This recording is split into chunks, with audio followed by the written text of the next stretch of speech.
Hello everyone, welcome to Inconvenient Truths. I'm your host, Jennifer Zeng.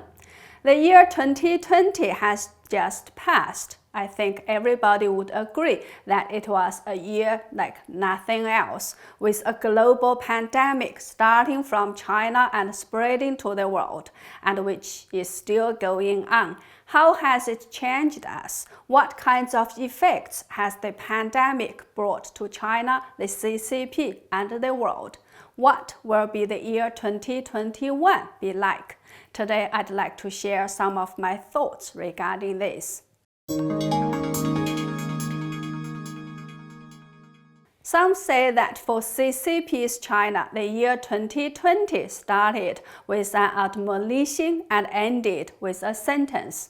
What does this mean? Well, on January the 1st, 2020, when people were celebrating a new decade, Dr. Li Wenliang in Wuhan, China, was summoned to the police station for spreading rumors about a SARS-like outbreak. 7 other doctors were also arrested for the same reason.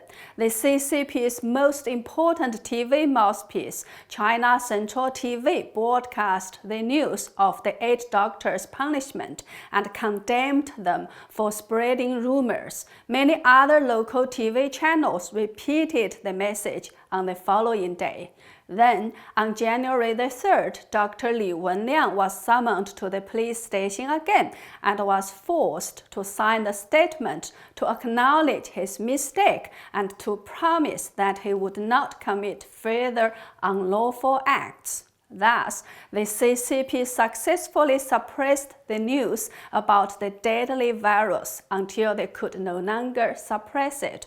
As a result, the whole world was infected and nearly 2 million people were killed worldwide. And this number definitely does not include the death toll in China, as the CCP never tells the truth, so we don't know the real number. By the way, Dr. Li Wenliang himself was also killed by the virus as soon as only about 1 month after he was punished for spreading rumors. Then, at the end of the year, on December 28th, lawyer Zhang Zhan was sentenced to 4 years in prison for her reporting on the CCP's mishandling of the COVID-19 pandemic. Other than Zhang Zhan, 3 other citizen journalists were also arrested. One of them is Fang Bin. Nobody knows what has happened to him since he was arrested in February last year after he shot and uploaded videos of many bodies in a hospital in Wuhan. Another one is Chen Qiushi. He also went missing in February. Some say he's still in prison, some say he's under house arrest. Another arrested young man was Li Zhehua. He live-streamed the police raid of his hotel room on February 26 before he disappeared.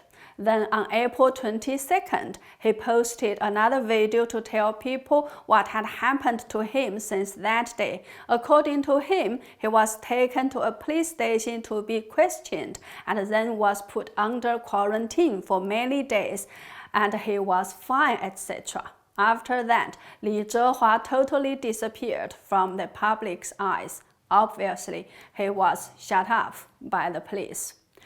Well, in such a huge country, the most populous country in the world, only 4 citizens managed to openly challenge the CCP's official narrative of the pandemic, but all failed, with very big prices.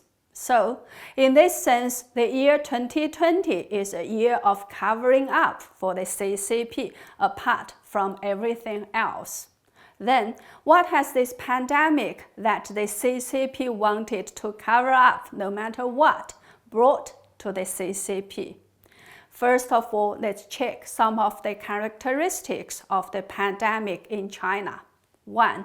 The severity of the pandemic was the worst since the CCP came to power, far exceeding that of SARS in 2003 by many times, and forced the CCP to lock down Wuhan, a city of 11 million population, for the first time for 76 days.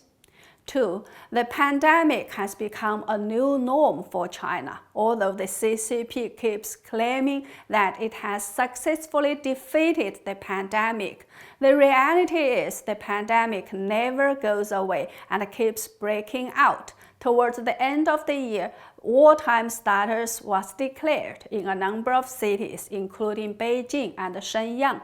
A Wuhan-style lockdown was also implemented in Shenyang, where people were struck with panic.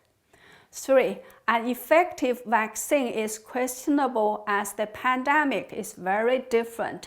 So far, there isn't an effective one available in China, and people are worried about the so-called ADE phenomena, which means antibody-dependent enhancement. With this ADE, people's disease could become worse after they are vaccinated. There have already been many reports about the problems with the made-in-China vaccine, such as people still getting infected after being vaccinated, lack of proper clinical trial procedures, etc. Many Chinese people don't trust the vaccine at all, so doctors say that the leaders should try it first to set an example for the public. 4. The second big wave could hit at any moment. If it happens, we may not be as lucky as in 2003 when SARS broke out. Many more people could die. The number could be terrifying. Then, how has the pandemic affected the CCP? First of all, it has fundamentally changed the domestic and international environment for the CCP. The CCP's cover-up of the pandemic cost the world the chance to contain the virus and made more people see the evil nature of the CCP, and people want to hold the CCP accountable for the losses. Many people's perceptions of the CCP also completely changed. 2. The inhumane ways that the CCP adopted in handling the pandemic, such as welding people in their houses, starving people to death, forcefully quarantining people without proper arrangements, etc., also let people know the CCP's evil nature and made more people want to break away from the CCP. 3. The pandemic, coupled with the global reconstruction of the supply chains, hit the CCP's economy very badly. Under such circumstances, the CCP was forced to adopt a new model, the so-called internal circulation. The long-term consequences are yet to be seen. 4. The internal fighting within the CCP's top level became more intensive with all the crises emerging. I have done a program before to talk about this. If you haven't watched it, please go back to check it. Overall, the pandemic is like a lethal injection given to the CCP.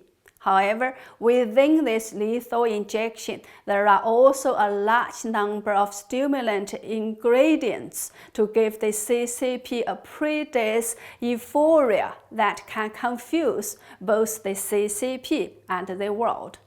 What kind of euphoria? 1.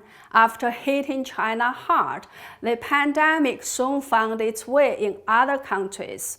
To date, there are more than 20 million cases in the US, about a quarter of the global total, making the US the worst hit country in the world. France, the UK, Italy, Spain, and Germany all have more than 1 million cases, ranking in the top 10 in the world. In addition, India, Brazil, Russia are the world's number 2, 3, and 4. So, looking at these numbers on the surface, it seems that the US and other democratic countries are also vulnerable to the plague. This gives the CCP more excuses to attack the West and to boast how the CCP's system is much better or even the best in terms of fighting the pandemic. Many Chinese people do believe that the CCP did a better job. 2. The CCP's Statistics Bureau released data in October saying that China's economic growth turned from negative to positive in the first 3 quarters, up 0.7% year-on-year. Several international agencies, including the International Monetary Fund and the Organization for Economic Cooperation and Development, said China will be the only major global economy to achieve positive growth in 2020. A British think tank, as well as many CCP experts, are saying that because of the pandemic, China will surpass the US by 2028, 5 years earlier than previously expected. Although many people know that the CCP's statistics or virtually any numbers cannot be trusted at all, there are, unfortunately, many people still doing their calculations and making their predictions based on the CCP's numbers. As a result, the CCP has gained a great advantage in terms of public opinion. 3. Because of the previous Embracing China strategy, China has become the world's largest manufacturing country and has a dominant position in personal protective equipment, medical devices, pharmaceutical raw materials, and intermediate goods, etc. The CCP has taken advantage of this situation to practice its mask diplomacy and epidemic diplomacy to bully other countries. By seeking hegemony with the pandemic, the CCP has been very arrogant and seems unbeatable. So, the above is what the pandemic has brought to the CCP and the CCP's China. And how about the world? On the one hand, this pandemic has made more people and more countries see through the CCP's deceitful and ruthless evil nature. On the other hand, the pandemic has hit the world so badly, and many governments are too busy tackling it without being able to jump out of the boxes and to try to find out the root cause of all the problems. In the US, the pandemic has not only hit the economy hard, but also fundamentally changed the 2020 election, including its results. What will the contested results bring to the US? It's still hard to tell now, but the consequences could be very damning. The irony is, while some governments, organizations, and individuals talked about holding the CCP accountable for the spread of the CCP virus several months ago, it seems nobody is thinking or talking about it anymore. Have people accepted the reality and the ugliness of this matter? Do we care anymore? On the last day of 2020, I wrote such a short message as my New Year greeting on my social media platforms.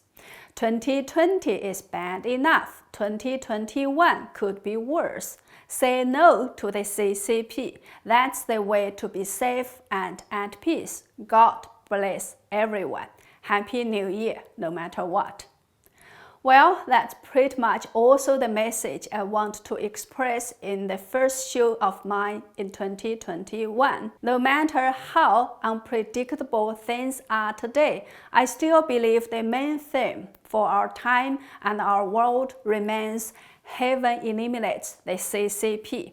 2021 is a time when every one of us should make a choice when faced with the CCP's evil nature and its threat.